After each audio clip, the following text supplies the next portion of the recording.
It's raining in Nairobi, but we want to warmly welcome you to this live broadcast. Our socials at KBC Channel 1. And we begin with this lead story, the story of petrol.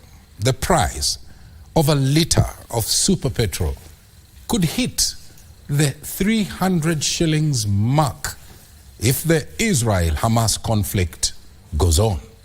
Now, this is according to the Energy Cabinet Secretary Davis ChirChir, who appeared before the National Dialogue Committee Monday as it probes the rising cost of living. ChirChir told the committee that petroleum product prices could rise to $150 per litre if that conflict that's taking place in the Gaza Strip continues, adding that the government-to-government collaboration could soften the blow at the pump. Here is our reporter, Abdiaziz Hashim, with those details. The National Dialogue Committee on Monday held its last consultation with economic experts to discuss the rising cost of living. And this morning, NADOC met with key ministries. It is at this meeting that Energy Cabinet Secretary Davis ChirChir revealed external shocks in the oil market could see a further hike of fuel prices, citing the ongoing war in the Gaza Strip. We can't do much on the international pricing of petroleum, which has soared from $70 to $80 to $90. And I read an article in the Financial Times the other day because of the Hamas and Israeli war, that the international prices could go up to $150, and that would literally mean our products going to a high of 300 shillings per litre at the pump. We hope it doesn't get there.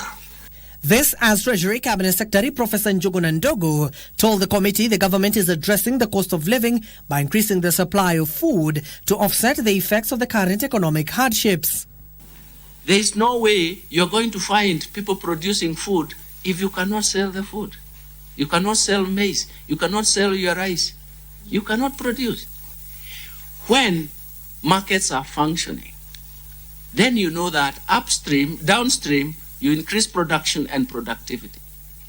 Then, when you are there, and Kenyans, we are known for smallholder production. Upstream, you're observing higher incomes. That gate, that bridge that we have destroyed, that somebody has captured the market, then it means that you cannot produce food at the appropriate time.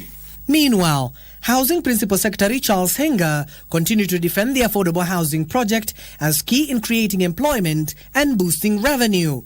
This country, we import hinges, Chair. Hinges, we import. Now, I don't know, we can just look at this door here. And if you count, there are about 4 hinges on each door. On average, a house has 5 doors. So that means those are 20 hinges you can make from just one house.